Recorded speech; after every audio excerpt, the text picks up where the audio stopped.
Louvado seja Deus, bendito seja o nome de nosso Senhor e Salvador Jesus Cristo. Os amigos que estão recebendo esse culto em casa agora, receba o nosso abraço, os nossos cumprimentos de amor em nome de Jesus. Eu sou Alex, seu irmão em Cristo, sou servo do Senhor Jesus. Pela graça e misericórdia do nosso Deus, eu tenho sido pastor da Igreja Internacional da Graça de Deus e hoje eu estou aqui em Taubaté.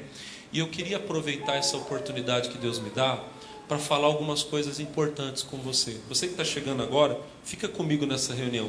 Deus vai falar com você e você vai ser abençoado. Amém? O pessoal que está aqui na igreja já está na fé. Quem está na fé, dá aquele glória a Deus bonito. Amém. Graças a Deus. E hoje eu queria falar com vocês, irmãos, sobre a maior riqueza e que infelizmente tem muita gente que está perdendo. Você vai entendendo a mensagem. Abra sua Bíblia, por favor, lá na segunda carta de Paulo aos Coríntios, no capítulo de número 4, por favor. Segunda carta de Paulo aos Coríntios, capítulo 4, começando também no versículo 4. Amém? Segunda aos Coríntios, capítulo 4, versículo 4. Palavra que vocês já conhecem, muita gente aqui já ouviu isso daqui. Segunda aos Coríntios 4, 4, diga glória a Deus.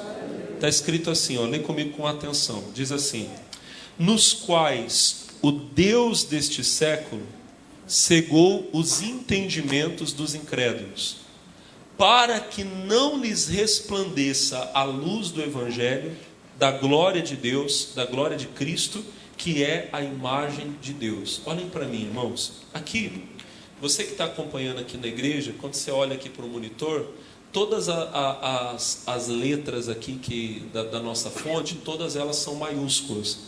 Mas se você estiver acompanhando com a Bíblia, e ela faz diferenciação entre maiúsculo e minúsculo, você vai ver que Deus ali está escrito com letra minúscula.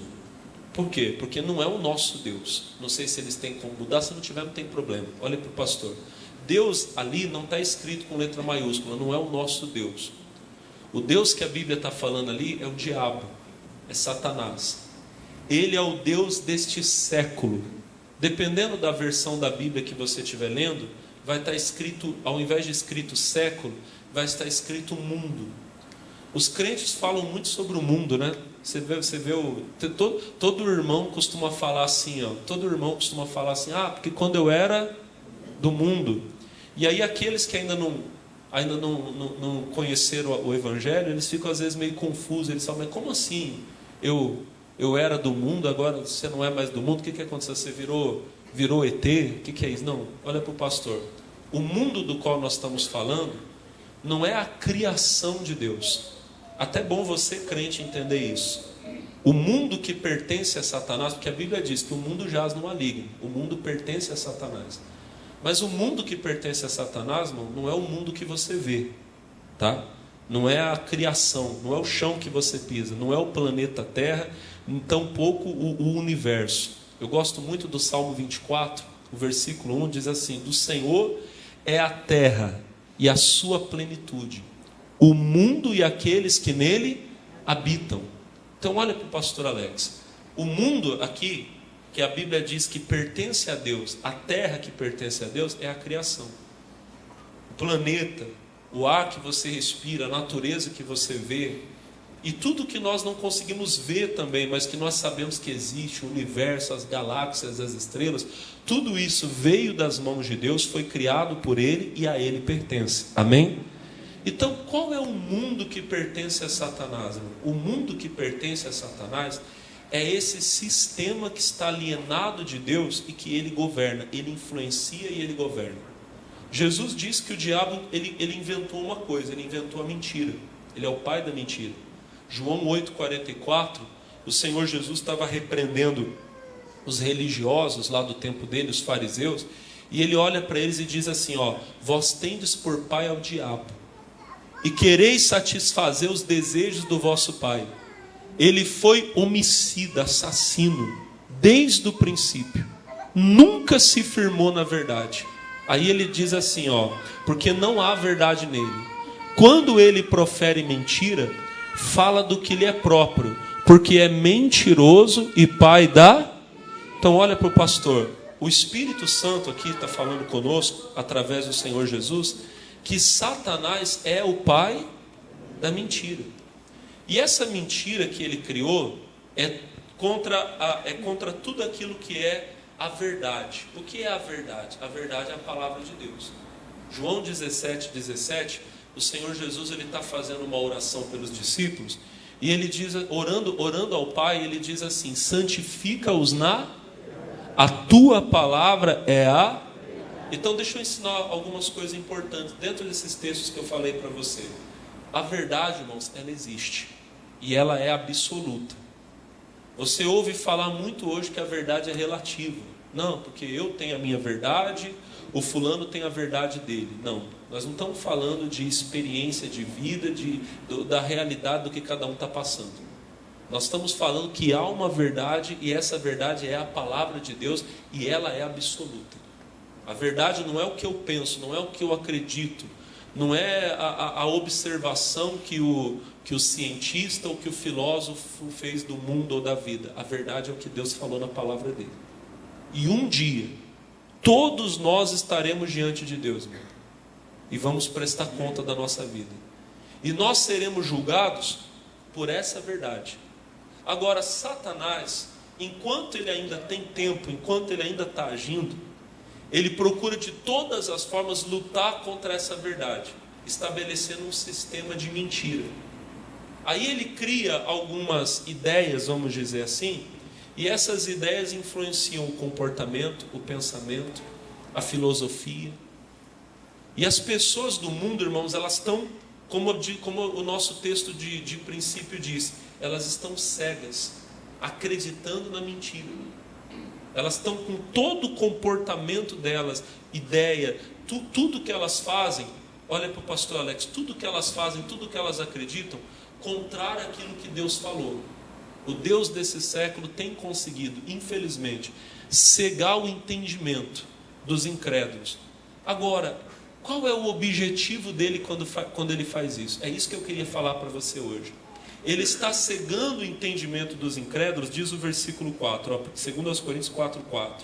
Diz assim: para que não lhes resplandeça a luz do Evangelho da glória de Cristo, que é a imagem de Deus. Irmão, existe um tesouro em Deus guardado para mim, guardado para você, e que o inimigo não quer de jeito nenhum que você conheça. Ele sabe que o tempo dele está acabando, que daqui a algum tempo, daqui a alguns dias, não vai tardar o que eu estou falando para você, em breve virá, ele vai ser condenado, ele vai ser preso e ele vai ser jogado eternamente no lago que arde com fogo e enxofre. O destino dele já está traçado aqui na Bíblia. Deus já disse o que vai acontecer com ele. Agora, irmão, ele é um mau perdedor. O que é um mau perdedor? O que não quer perder sozinho. Ele está tentando levar o maior número de pessoas com ele. E o que ele faz? Ele cega o entendimento das pessoas, para que não lhes resplandeça, como diz a Bíblia aqui, a glória, capítulo 4, versículo 4, não lhes resplandeça a luz do Evangelho da glória de Cristo, que é a imagem de Deus. Irmão, Deus tem algo guardado para nós que você nem imagina. Quando eu falo isso, tem pessoas que pensam no céu, na eternidade. E é claro, a maior das bênçãos é a vida eterna. Eu preciso dizer para você, irmão, há um lugar lindo, maravilhoso, onde nós vamos viver, onde nós vamos morar. Não tem nada nesse mundo, nem de perto, que se compare àquilo que Deus preparou para nós. O homem mais rico desse mundo, eu não sei como é que é a casa que ele mora, eu não sei como é que é o carro que ele anda, mas a casa dele, a rua da casa dele, irmão, é uma miséria das piores, comparada àquilo que Deus está guardando para nós no céu. A cidade onde nós vamos morar, a Bíblia diz que lá as ruas são de ouro e de cristais. Eu vou morar nesse lugar. Quem vai morar lá? E quando nós chegarmos lá, irmão, aleluia, quando eu entrar por aquelas portas, e você vai entrar comigo, quem vai entrar lá comigo? Olha para o irmão do lado, vê se ele está com cara de que vai para o céu mesmo. Dá uma olhada. Irmãos, olhem para mim. Quando nós passarmos por aquelas portas e entrarmos no lugar que Deus preparou, você vai lembrar dessa pregação de hoje. Você vai falar, o pastor Alex falava e era verdade. Lá no mundo não tinha nada que se comparava com o que Deus fez para nós. Que lindo. Aleluia. Tem um louvor que eu cantava bastante quando eu era obreiro, que diz assim: a cidade que Jesus preparou é bonita, e é lá que eu vou morar. Glória a Deus. Agora eu posso falar para você, o céu é lindo e nós vamos morar lá. Mas aqui nessa vida, irmão, Deus tem alguns tesouros guardados para nós também. Deus tem uma vida guardada para mim, preparada para mim e para você, muito melhor do que você possa imaginar. A maior parte das pessoas, inclusive as que vieram para o Evangelho, elas não fazem ideia de como é maravilhoso o plano de Deus para a vida delas. Sabe quando alguém fala assim, Deus tem uma obra na sua vida? As pessoas falam tanto isso, ficou meio batido, parece meio clichê. Mas eu preciso dizer para você, irmão, há uma verdade nisso maior do que você possa imaginar. Deus tem uma obra muito maior, muito mais linda na sua vida, na minha vida, do que nós possamos imaginar. Se nós começarmos a consagrar a nossa vida a Deus, buscarmos a Deus e conhecermos a vontade de Deus, nós vamos descobrir que Deus tem um tesouro para nós. É isso que Paulo continua falando aqui. Se você ler comigo, o versículo 5, 6 e 7, ele vai dizer isso, porque nós não pregamos a nós mesmos, mas a Cristo Jesus, o Senhor.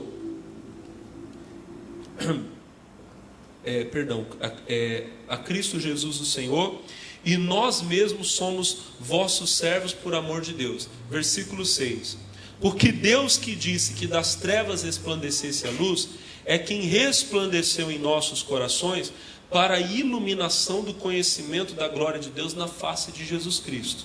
Então, em conhecer a Jesus, há um conhecimento que vai despertar, que vai se abrir no nosso coração. Aí o versículo de número 7 diz assim: temos, porém, esse tesouro em vaso de barro, para que a excelência do poder seja de Deus e não de nós. Aqui tem muitas revelações, mas eu só queria falar para você uma coisa. Nesse conhecimento de Cristo, há um tesouro guardado. Quem já conheceu a Jesus, já está começando a desfrutar desse tesouro. Mas eu imagino, irmão, eu tenho certeza, na verdade, no meu coração, que a maior parte de nós não está nem de perto, mas nem de brincadeira, irmão, desfrutando de tudo, de toda a riqueza desse tesouro. Porque a Bíblia diz que o que Deus preparou para nós, mas não há para se comparar, não há nada que se compare. Se você for comigo, vamos rapidinho lá na primeira carta de Paulo aos Coríntios. Glória a Deus. Não, perdão, Romanos capítulo 8. Do Coríntios a gente vai depois. Romanos capítulo 8, no versículo 18. Eu gosto muito desse versículo aqui, ó. Romanos 8, verso 18. Está escrito: porque para mim tenho por certo que as aflições deste tempo presente não são para comparar com a glória que em nós há de ser. Então olha que bênção. Talvez nesse momento agora que você está aqui me ouvindo pregar, você tem passado por aflições. O seu tempo presente ele é de lutas, ele é de adversidades. Só que a Bíblia diz que há uma glória reservada para nós e que não é para comparar. Olha só, porque para mim tenho por certo que as aflições deste tempo presente não são para comparar com a glória que em nós há de ser revelada. Aleluia. Deus quer revelar a glória dele em você, irmão. Ele quer nos enriquecer do conhecimento dele, para que ao conhecê-lo, nós possamos desfrutar dessa glória, desses tesouros que ele preparou para nós. Deus tem um tesouro guardado para mim e para você. Ele tem uma obra linda na nossa vida. Aleluia. O grande problema é que, infelizmente, as pessoas desse mundo, elas estão iludidas. Elas estarem iludidas não é novidade para nós, porque a Bíblia diz que o Deus desse século cegou a visão, o entendimento delas. O problema é a maioria dos crentes estar preso na mesma ilusão. Lá em Marcos, no capítulo 4, normalmente quando eu prego isso aqui, eu prego em Mateus 13, mas eu vou mostrar Marcos 4 para você. No versículo 19, aqui o Senhor Jesus ele está explicando aquela parábola do semeador, né? Ele diz que o semeador saiu lançando a semente dele, que a primeira parte da semente caiu à beira do caminho, vieram as aves do céu e comeram. A segunda parte caiu entre as pedras, não conseguiu criar raízes, então quando saiu o sol queimou aquela semente. A terceira parte caiu entre os espinhos. Quando ela começou a crescer, os espinhos cresceram e sufocaram. A quarta caiu em boa terra e essa deu muito fruto. Quando o Senhor está explicando, capítulo 4, versículo 19, isso aqui que eu queria mostrar para você. Ele diz assim, ó, 4,19: mas os cuidados desse mundo, e os enganos das riquezas, e as ambições de outras coisas, entrando, sufocam a palavra e fica infrutífera. Essa daqui é a semente que caiu entre os espinhos. Ela tinha tudo para crescer e dar muito fruto. Só que Jesus diz que os espinhos crescem e sufocam. O que são os espinhos? Jesus fala: os cuidados desse mundo, os enganos das riquezas e as ambições de outras coisas. O mundo, irmão, ele tem um modelo do que seria o sucesso. E aí você imagina que ter sucesso, que ser feliz, é ser igual aquele empresário riquíssimo, aquele ator, né, de Hollywood, aquele cantor, aquele atleta. Você olha e você diz: olha a casa que ele mora, olha o carro que ele tem, olha o estilo de vida que ele leva, e você associa aquilo com felicidade. Deixa eu te contar uma coisa, irmão.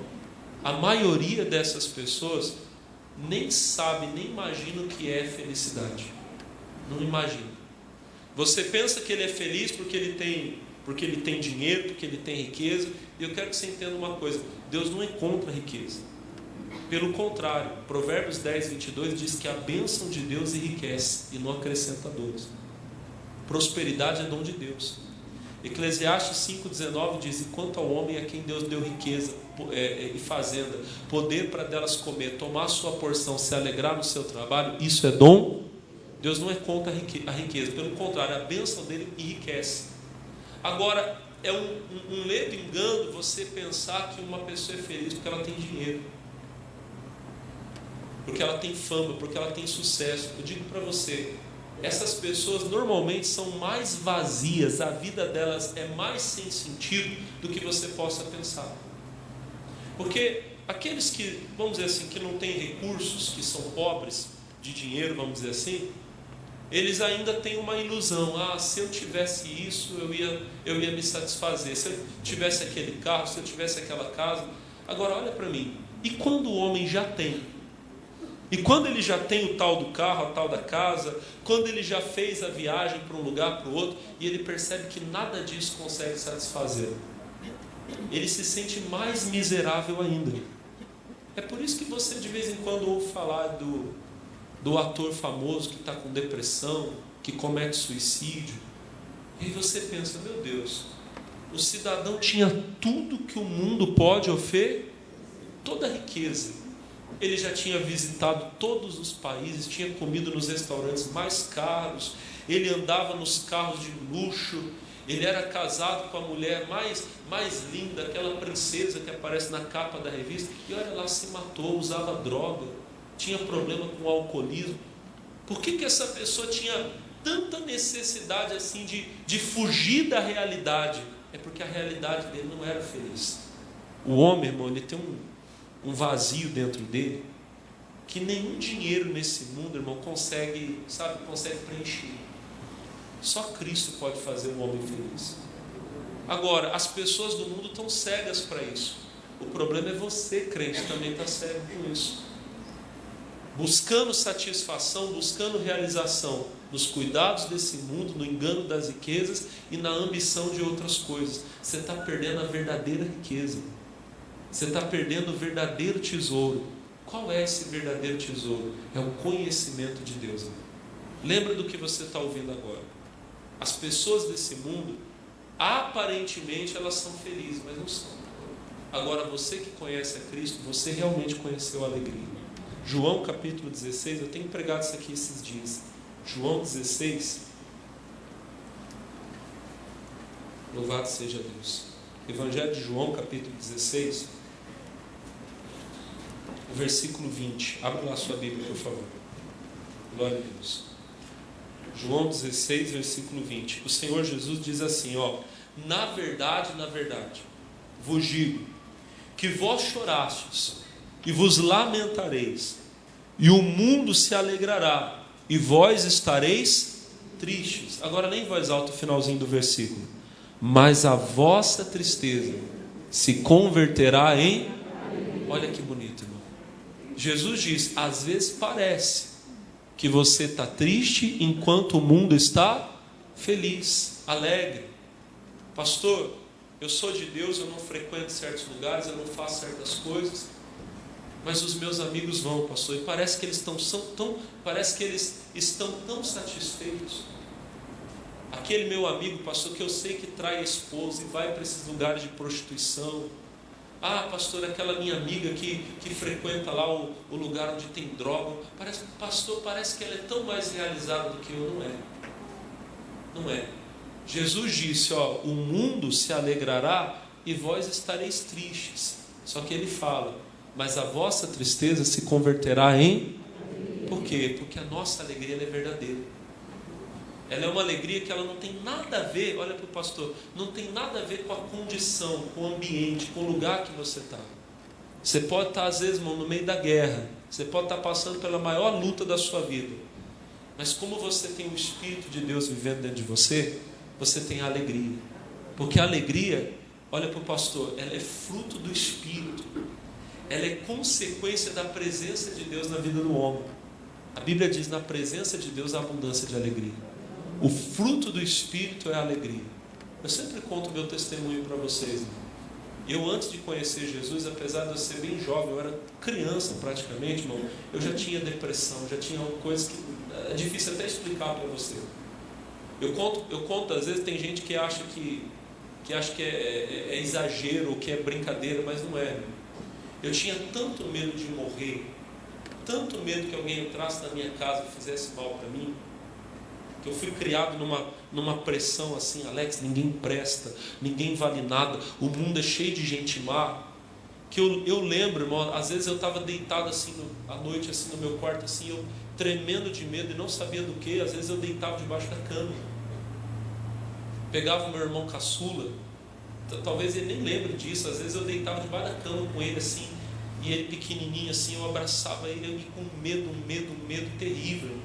sonhava, meus sonhos eram filme de terror, era só pesadelo. No dia que Jesus entrou na minha vida, eu entendi muito bem o que a Bíblia fala lá em Gálatas 5:22. O fruto do Espírito é o amor. Aí a Bíblia fala logo em seguida, o gozo. Se você pegar isso aqui na Bíblia, na linguagem de hoje, vai estar escrito a alegria, a felicidade. A primeira coisa que eu senti quando eu conheci Jesus foi esse amor. De você olhar para todo mundo e querer abraçar todo mundo, porque Jesus entrou em você. Diga amém. Mas em segundo lugar, irmão, a alegria. Num dia eu estava lá triste, achando que a vida não fazia sentido. E no outro dia, irmão, o mundo parece que ficou tão bonito para mim. Hoje de manhãzinha, quando eu levantei para vir para a igreja, me arrumar para vir para o culto, eu lembrei um pouquinho daquela experiência. A minha esposa me pediu para pegar alguma coisa no fundo de casa. Quando eu abri a porta assim, irmão, eu olhei e falei, puxa, que dia lindo. Eu saí assim, olhando os céus, os passarinhos cantando. Foi essa experiência que eu tive, irmão. O mundo, para quem não tem Jesus, parece uma coisa tão feia. Ele olha para todo mundo, parece que todo mundo é maldoso, todo mundo quer o dinheiro do bolso dele. Quando você conhece Jesus, irmão, o mundo parece que fica tão bonito. Mas por quê? Porque você começa a ver a presença de Deus em tudo. Eu experimentei isso. Irmão, eu estou descrevendo uma coisa que só pode entender quem sentiu. Agora, se você não sente isso, você não sabe o que é isso, eu convido você, entregue a sua vida para Jesus, que você vai saber. O mundo está iludido com uma ilusão de felicidade que depois só faz eles se sentirem pior ainda. A pessoa passa uma madrugada na prostituição, na droga, na bebedeira. No outro dia, quando ela acorda se sentindo um lixo. Puxa vida, eu fiz tanta coisa errada, eu traí minha mulher, eu feri o meu corpo. E a pessoa fica vazia. Você que conhece Jesus, você não precisa de nada disso. Quando você coloca a cabeça no travesseiro, você tem paz. Você sabe que se você for embora hoje desse mundo, você vai para o céu. Diga glória a Deus. No outro dia você sabe, se eu acordar, e eu vou acordar, se Jesus não quiser me levar nessa madrugada, se amanhã eu acordar com vida, e eu vou acordar com vida em nome de Jesus. Amém? Sabe o que vai acontecer? Deus vai estar na frente cuidando de tudo. Eu vou para o trabalho, se tiver luta, e terão lutas, mas Deus vai cuidar de mim, eu vou vencer tudo, em todas as coisas eu sou mais. Irmão, essa alegria, essa satisfação que há no conhecimento de Cristo, a gente precisa levar isso para as pessoas. E você que está aqui, irmão, que está iludido com esse mundo, para de achar que o mundo é feliz ou que você vai encontrar alegria nesse mundo. A felicidade está em Cristo, a alegria está em Jesus. Busque essa alegria que está em Jesus. Amém? Eu estava ministrando ontem para os jovens aqui da nossa igreja, e eu estava falando com eles, irmão, como é grande o privilégio de conhecer Jesus. E como é triste quando você está iludido com a fascinação da riqueza. Eu estava comentando com eles. Só para eu explicar isso melhor, abra a Bíblia no segundo livro dos Reis, lá no capítulo 5. Eu vou explicando já para você, mas deixa a Bíblia aberta aqui que eu vou ler uma passagem e você vai entender. Aqui no começo do capítulo 5, tem uma história que é bem conhecida de todos nós, a história de Naamã. Naamã, irmão, ele era um general sírio, um homem, ele era vamos dizer assim, o líder do exército da Síria, poderosíssimo, irmão. E para o povo dele, ele era um herói, ele era um homem respeitado, admirado, amado, amém? Entretanto, ele tinha um problema, ele era leproso. A Bíblia fala exatamente isso, que ele era um grande homem diante do seu Senhor, porque por ele o Senhor dera livramento aos sírios, e ele era um homem grande, porém leproso.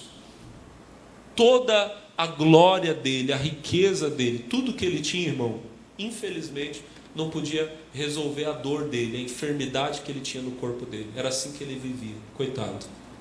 Só que lá na casa dele tinha uma menina, uma pobre serva que trabalhava para a esposa dele e que era mais rica do que ele, porque conhecia Deus. Ela olhava aquele homem grande sofrendo e ela falava assim: puxa, mas tem uma solução. O meu senhor Naamã é um homem tão grande, tão importante, mas ao mesmo tempo ele é tão miserável, e o meu Deus pode curar ele. Um dia ela aproveitou a oportunidade e disse para a esposa de Naamã: quem dera o meu senhor Naamã estivesse lá em Israel, lá em Samaria, porque lá tem um homem de Deus, um profeta, que curaria ele da lepra. Deixa eu abrir um parênteses aqui, irmão. Na maioria das vezes, tudo que você precisa é saber o endereço da igreja. As pessoas estão sofrendo, irmão, e vou falar para você, tudo que às vezes você precisa falar para ela é o seguinte, ó, vai na minha igreja, vai lá ouvir uma palavra, vai lá para o meu pastor orar por você. Se você fizer isso, irmão, você não tem ideia de como você vai libertar pessoas do sofrimento.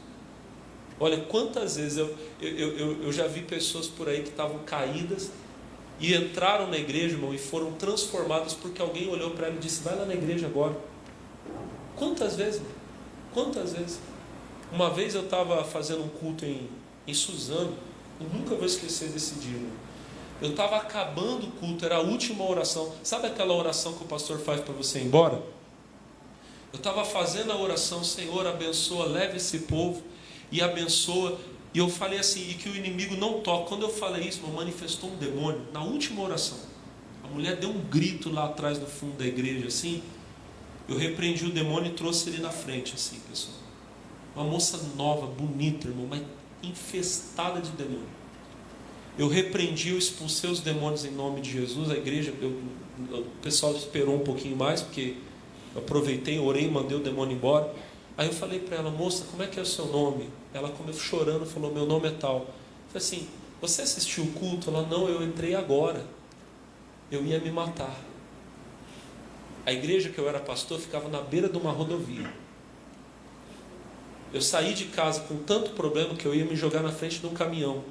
Só que o que eu fazia? Todo domingo de manhã, eu tinha que fazer isso aqui em Taubaté também. Todo domingo de manhã eu mandava os obreiros colocar uma mesa na porta da igreja e ficar convidando as pessoas para entrar. E eles ficavam o culto inteiro. Sempre tinha um obreiro lá. Passava uma pessoa, está tendo culto, você não quer entrar um pouquinho? Irmão, a mulher ia fazer uma besteira. Quando ela passou na porta da igreja, o obreiro, na última hora, o culto estava acabando. Nem sei quem é esse obreiro ou quem é o irmão que estava lá. Glória a Deus, que ele não desistiu, que ele ficou até o final. Glória a Deus pela vida dele. Porque o culto estava acabando, ele podia pensar, o culto já acabou, eu vou embora, vou para dentro. Não. Ele ficou até o último minuto.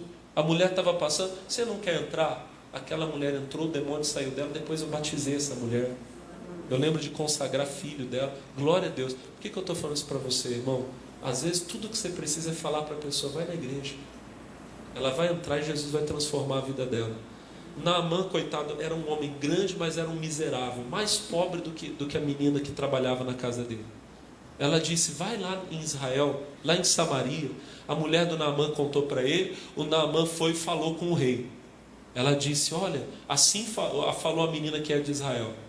Aí a Bíblia diz que o rei da Síria pegou um monte de tesouros, deu para o Naamã e disse, vai e entrega essa carta para o rei de Israel. Aí vem a parte que eu queria falar para você. No versículo 6, a Bíblia diz que Naamã chegou em Israel levando uma carta e entregou para o rei.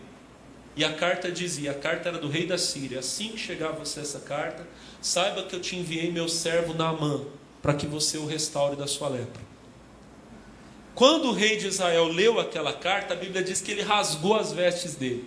Ficou desesperado. Ele disse, esse homem está procurando ocasião contra mim. Quem ele acha? Ele acha que eu sou Deus para curar um homem da lepra? O rei ficou desesperado. Agora o versículo 8 é tremendo. Eu vou até ler aqui com vocês. 8. Sucedeu, porém, que quando Eliseu, o homem de Deus, ouviu que o rei de Israel rasgara as suas vestes, mandou dizer ao rei, por que rasgasse as suas vestes? Rasgar as vestes era um símbolo de humilhação. Deixai-o vir a mim, e saberá que há profeta em Israel. Gente, nós estamos falando aqui de um tempo em que em todas as nações da terra não havia nem ideia do que é democracia. O que é democracia? É o poder do povo. Nós vivemos numa aparente democracia, né? Nós escolhemos os nossos líderes, ou dizem que a gente escolhe. Não vou entrar nesse mérito aqui agora, mas tudo bem. Nesse tempo aqui, todos os governos da terra adotavam o sistema da monarquia. O que é a monarquia? O rei, ele é absoluto, ele governa, ele manda. Depois dele vai ser o filho dele, depois o filho do filho, e assim continua. Então nós temos um ideal de poder. Qual é o ideal de poder? É o homem que está no trono. Só que olha que interessante, olha para o pastor. O homem que está no trono não pode nada. O homem, me perdoa a forma que eu vou falar, o homem que está no trono é um desgraçado, é um miserável. O leproso chega, eu vim aqui trazendo riquezas, o meu rei pediu para você me curar. E ele entra em desespero, porque ele não pode fazer. Mas lá em Israel tinha um profeta. E esse profeta, ele sim, ele tinha o poder. Sabe o que eu acho lindo, irmão? Que a Bíblia está cheia disso. Você vai lá para o tempo de Abraão. No tempo de Abraão, a nação mais poderosa do mundo era o Egito. E o Egito tinha um rei. O rei era o faraó. Só que olha para mim, irmão.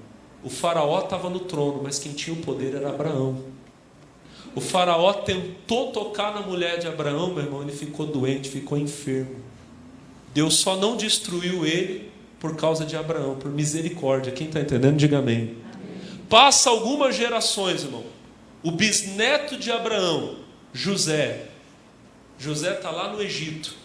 E quem é José? Olha para mim. José é um escravo. E depois de escravo, um prisioneiro. E lá no trono do Egito está o faraó, soberano, absoluto. Quem está entendendo, diga amém. Mas o poder não está com o faraó, o poder está com José. A unção está com ele. O faraó acorda lá, tem um sonho no meio da noite, acorda desesperado. Meu Deus, eu sonhei com vaca magra que comia vaca gorda, o que isso significa? E ele entra em desespero, e ele chama os conselheiros dele, não há ninguém que possa ajudá-lo. De repente alguém fala, lá na prisão, lá na cadeia, tem um rapaz, um jovem, e ele consegue interpretar os sonhos. E sai José da prisão para ir até o faraó, e aquilo que o faraó não podia, José revela a ele. Você está entendendo o que eu estou falando? Estar no trono não significa nada, irmão. O homem que está no trono não podia nada, mas o homem que estava na prisão podia tudo, porque Deus estava com ele. Rico é quem conhece Deus, meu irmão. Passam algumas gerações, o povo de Israel está lá no Egito ainda. Aí tem outro faraó, e esse se achava um Deus. Só que daí Deus vai lá no deserto e Deus busca um homem, Moisés. Você vai para o Egito e vai libertar meu povo. Meu irmão, e Moisés vai para o Egito, e ele começa a jogar praga em cima de praga no Egito, e o faraó que estava no trono não pode fazer nada para evitar. Porque apesar dele estar no trono, quem tinha o poder era Moisés. Irmão, quem tem o poder não são os homens que estão reinando nesse mundo, é você. Você conhece o verdadeiro tesouro. Quem está entendendo, diga glória a Deus. E eu podia ficar aqui, meu irmão, o resto do culto só falando para você, porque fulano reinava. Lá na Babilônia reinava Nabucodonosor, mas quem tinha poder era Daniel. Quem está entendendo, diga glória a Deus. No tempo do Império Romano, quem tinha poder era César. Era quem estava no trono, era o César, o Nero. Mas quem tinha poder era Paulo.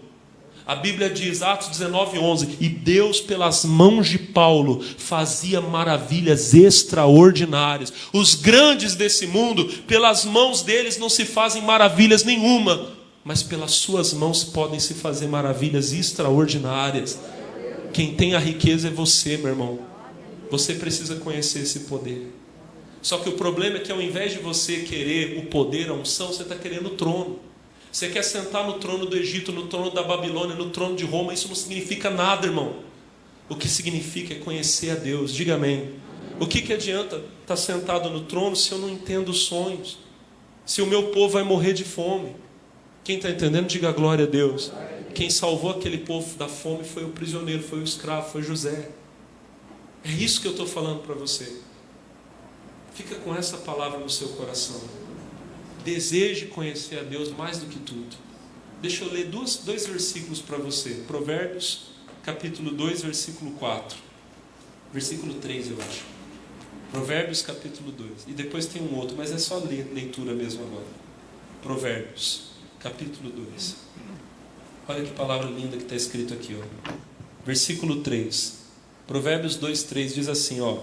E se clamares por entendimento, por inteligência alçares a tua voz. 4. Se como a prata a buscares, e como os tesouros escondidos a procurares. 5. Então entenderás o temor do Senhor e acharás o conhecimento de Deus. Por que você não conhece a Deus ainda, irmão? Porque você não busca a Deus como você busca a prata, como você busca a riqueza. Se alguém falar para você que você vai levantar amanhã 4 horas da madrugada, 3 horas da madrugada, que você vai sair na rua e você vai encontrar um cheque de R$1 milhão na rua, meu irmão, você não vai perder a hora. Você não vai nem dormir. 3 horas, meia-noite você já vai estar na rua olhando.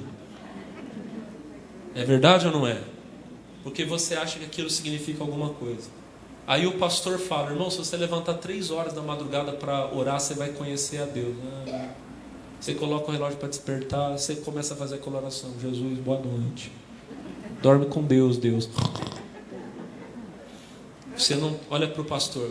Você não está entendendo o tesouro que você está perdendo, que você podia procurar. Vale mais que tudo, irmão. Busque conhecer a Deus como você busca prata. Busque conhecer a Deus como se buscam os tesouros escondidos. Deixa eu só ler mais uma palavra. Mateus 13:44. Essa aqui é a última, promessa de pastor. Minha esposa fala, não vale nada. Mateus 13:44. Desculpa, brincadeira. Olha o que Jesus fala. Mateus 13:44. Também o reino do céu é semelhante a um tesouro escondido no campo, que um homem achou e escondeu, e pelo gozo dele vai, vende tudo quanto tem e compra aquele campo. Irmão, o reino de Deus é o maior tesouro. Jesus diz que o reino de Deus é como um tesouro escondido num campo, que um homem foi, olha para o pastor, achou, encontrou, e pelo gozo, ou seja, para ter a alegria daquele tesouro, ele vendeu tudo que ele tinha. Olhem para mim, irmãos. Se você entender como é grande o tesouro que Deus está guardando para você nessa vida e na vindoura, você vai perceber que vale a pena abrir mão de tudo. Vale a pena abrir mão de tudo que você tem. Vale a pena abrir mão de uma paixão, de um dinheiro ilícito, porque o que Deus tem para você é maior e melhor. Quem crê nisso, diga glória a Deus. Então eu queria tanto que você ficasse de pé para orar comigo agora. Você leu comigo, mas eu vou mostrar mais uma vez. Olha eu quebrando a promessa, eu disse que era o último, né? Mas olha aqui, ó, você leu Provérbios 2. Não quebrei porque eu já li, então não estou lendo o outro, eu estou lendo a mesma. Provérbios 2, versículo 3, ó. Se clamares por entendimento e por inteligência, não é inteligência do mundo, é pela inteligência de Deus, alçares a sua voz. O que é alçar a voz? É levantar a voz, gritar. Irmão, grite, alce a sua voz agora. Fala, Deus, eu quero te conhecer. Ah, meu Deus, que maravilha conhecer o Senhor. Aleluia. Aqui na igreja ou em casa, você que nunca deu a vida a Jesus, que nunca tomou a decisão de fazê-lo seu Senhor, onde você estiver, ou aqui ou em casa assistindo essa reunião, levante sua mão. Pode ser à direita, pode ser à esquerda, não tem problema. E diga para Ele, diga, Senhor, eu te dou a minha vida. Eu entrego o meu coração ao Senhor agora. Eu creio que Jesus é o meu Salvador e eu o recebo como meu Senhor. Não deixe para amanhã. Amanhã pode ser muito tarde. Esse pode ser o seu último culto. O Senhor quer salvar você. É por causa dos seus pecados que você está caído, mas o Senhor pode te levantar e Ele te levanta agora. Se você estender a sua mão, Ele vai te dar a mão. Aleluia. E Ele vai tirar você da lama, da sujeira.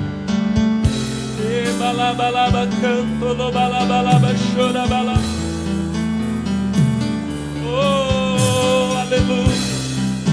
Receba o perdão dos pecados agora.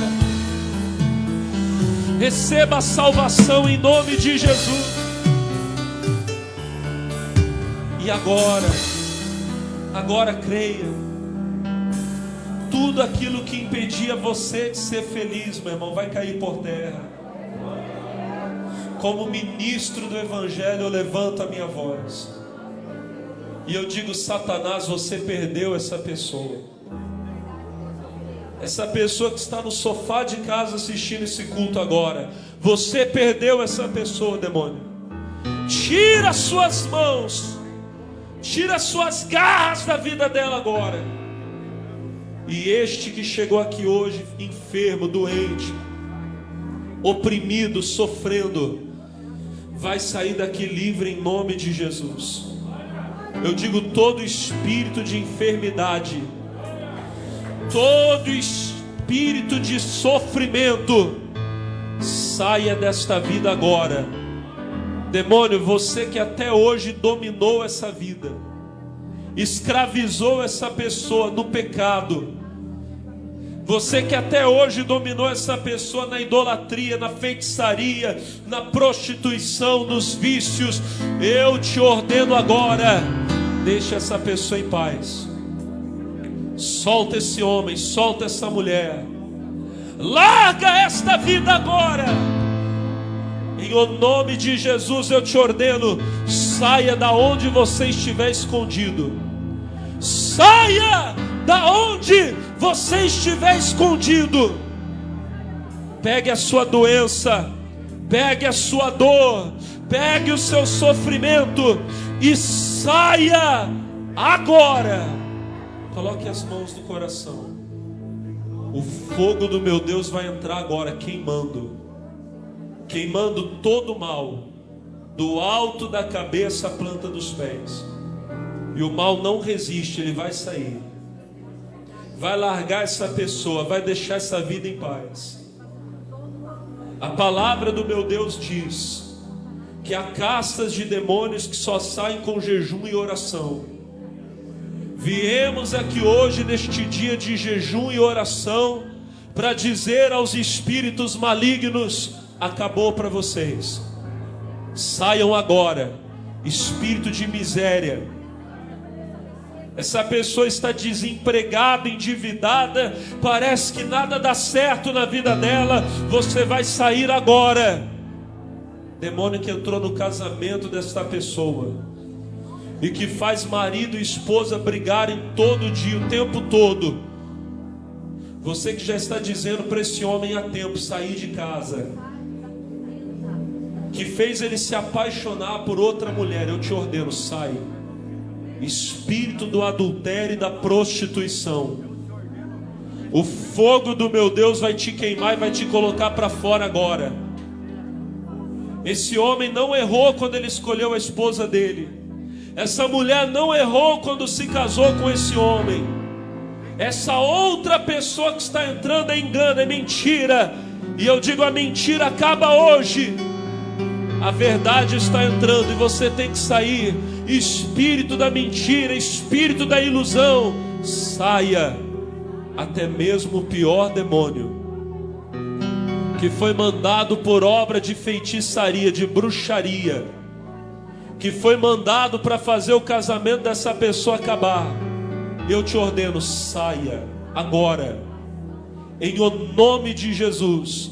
Dessa pessoa que está em casa com depressão, pensando em cometer suicídio, você diz para essa pessoa se matar, para ela se jogar na frente de um carro, para ela tomar veneno. Espírito da morte, saia agora, em nome de Jesus. A igreja continue com as mãos no coração, com os olhos fechados agora. Por favor, continue com os olhos fechados. Se tem alguém que diz assim: pastor, o senhor estava fazendo essa oração, meu corpo arrepiou inteiro, pastor, eu senti tontura, parecia até que eu ia cair. Se você sentiu isso, não tenha vergonha. Levante a mão aí onde você está. Um obreiro, um pastor vai impor as mãos, vai orar por você. Não tenha vergonha. Pastor, na hora da oração sentiu um arrepio forte, uma tontura. Não tenha vergonha. Um obreiro, um pastor vai orar por você. Pastor, obreiro, ora forte, ora com fé. Tem gente com a mão levantada, eu estou vendo daqui. Em nome de Jesus. Feche os olhos, queima Jesus. Queima esse mal. Queima esse espírito maligno até soltar essa pessoa. Sem fazer violência, demônio, solta esse homem agora, solta essa mulher agora. Espírito do suicídio, espírito da depressão, da síndrome do pânico, da crise de ansiedade, o mal que faz a pessoa acordar no meio da madrugada sufocada. Parece que tem alguém com as mãos no pescoço dela sufocando ela. Sai, espírito da morte, saia agora, agora, agora. Todo mal, vai embora, em nome de Jesus. Estou vendo gente com a mão levantada, isso. Meu Deus, queima, queima, manda fogo, manda fogo. Vai queimando, vai queimando, vai queimando, isso. Em nome de Jesus, espírito maligno, solta essa mulher agora. Solta essa mulher agora, solta esse homem agora.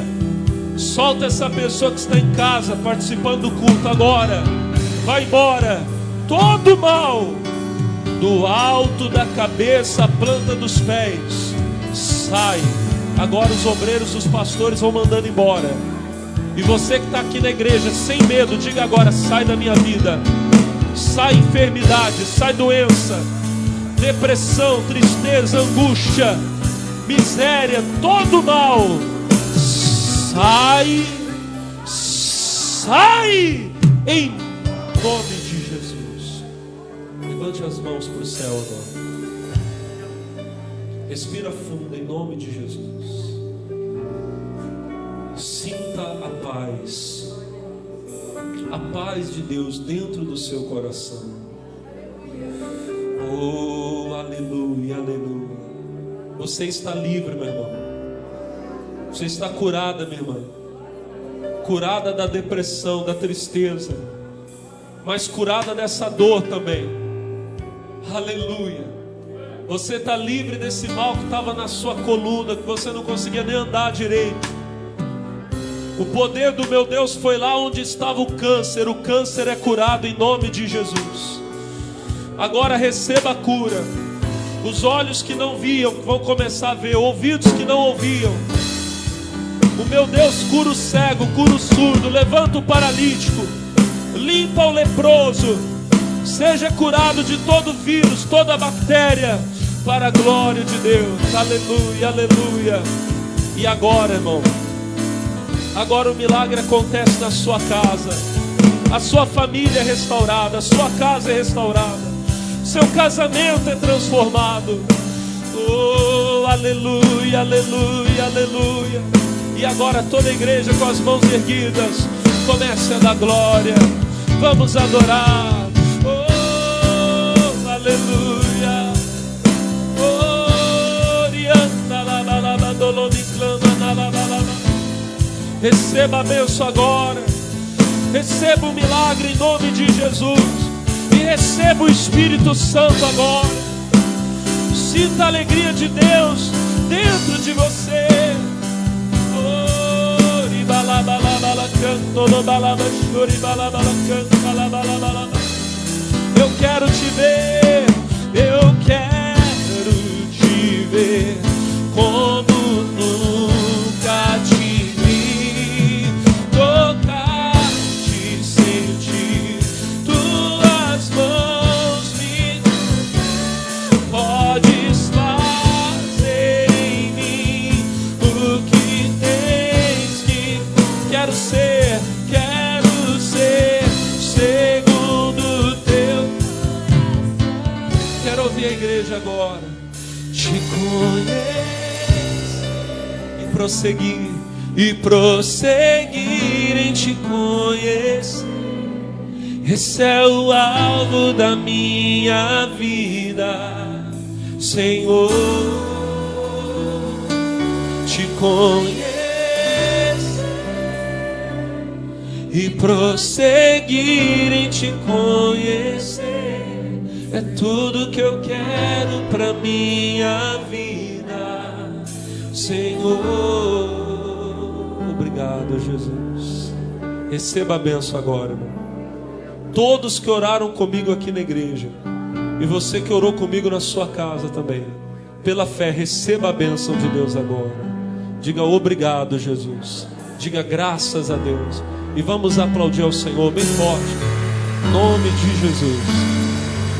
Glória a Deus. Eu queria só falar com você que a Igreja Internacional da Graça de Deus aqui em Taubaté, ela está de portas abertas todos os dias, todo dia. A gente abre cedo, fecha a igreja só à noite, tá bom? De segunda a sexta-feira, as reuniões acontecem sempre às 8 da manhã, às 10h30 da manhã, ao meio-dia, às 3 horas da tarde e às 18 horas. 8, 10h30, meio-dia, 3 da tarde e também é 5 da tarde, 7h30 da noite. Eu sempre tenho ministrado aqui na igreja nas segundas-feiras à noite, 7h30 da noite, na reunião da prosperidade.